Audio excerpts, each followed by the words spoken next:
So now we'll be going on to why the mechanical energy changes. Why is it that we've got a mechanical energy of 245 joules at the top of the mountain, but then at the bottom it's 62.5?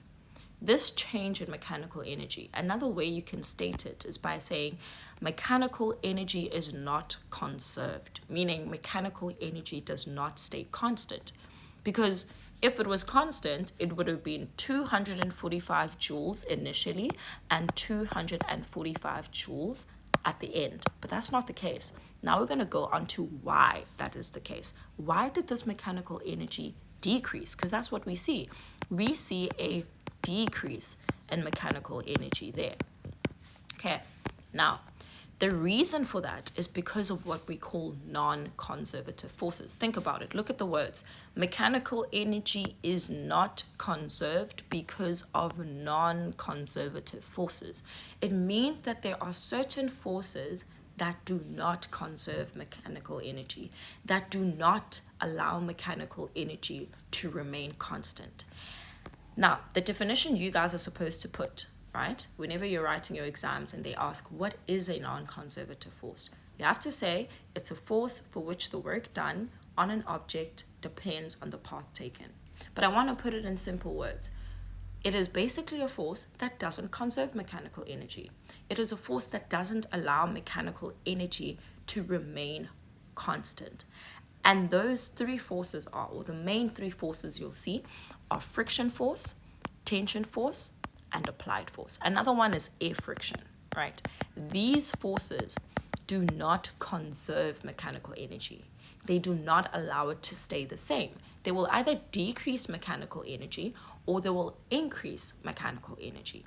So these non-conservative forces do work on an object. And there's a formula to calculate the work done on an object. And that's the formula. The W stands for the work done by the force. So if you're trying to calculate how much work this force does, this is the formula you use. The F stands for force.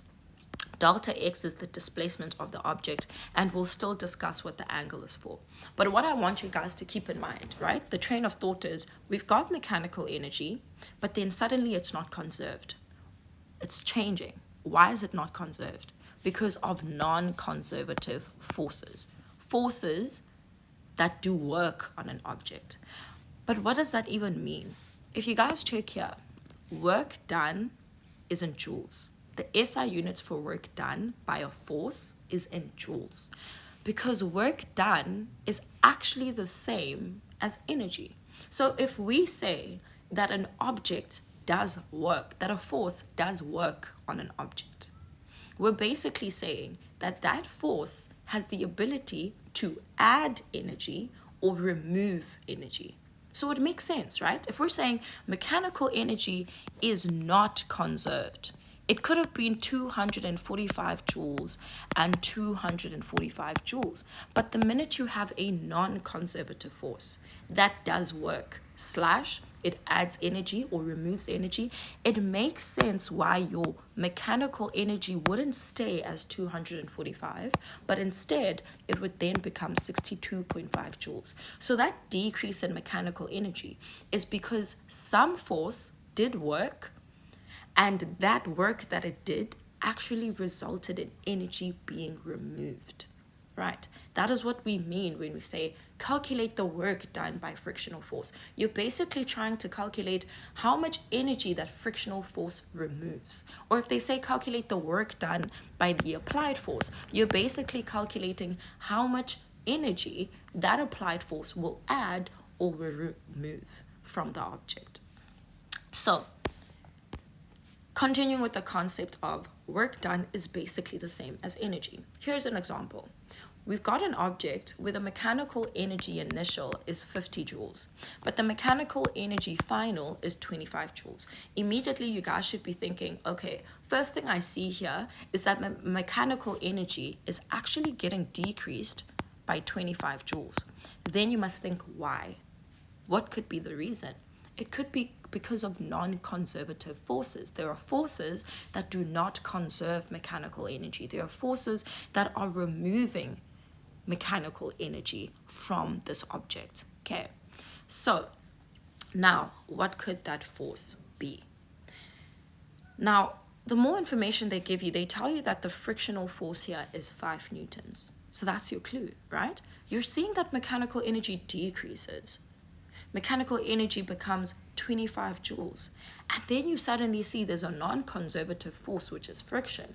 So that means, okay, we know friction does work.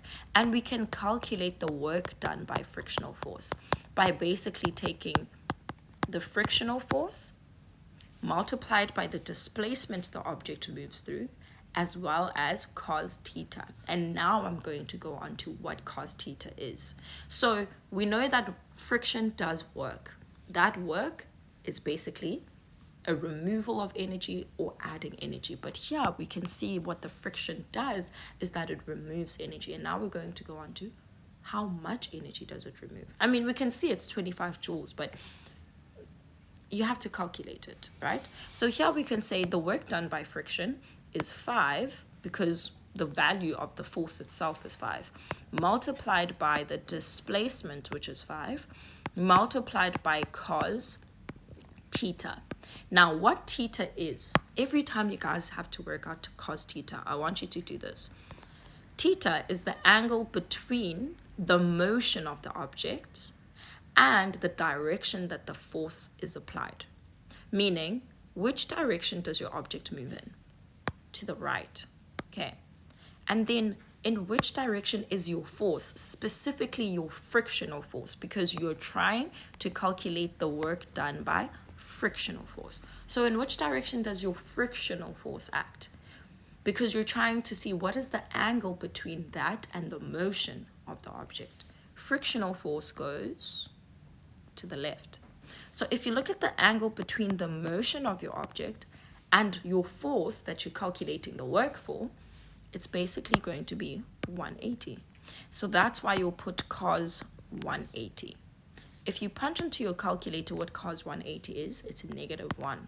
So this is basically 5 times 5 times -1. And you end up getting an answer of minus 25 joules. And if you want to be specific, you can even say it's basically 25 joules that is being removed. And it makes sense. That's what we saw in our picture. When we looked at our mechanical energy there and there, we saw that 25 joules was removed. But from what? What could remove mechanical energy? What could change mechanical energy? It has to be the non-conservative forces. And in this case, it was specifically friction. And by using this formula for work done, you're basically trying to find out how much energy does the frictional force remove? Or how much work does this frictional force do? Basically, that's why we say the work done is pretty much the same as energy. Now, the question would be, is the energy being added? Is the energy being removed?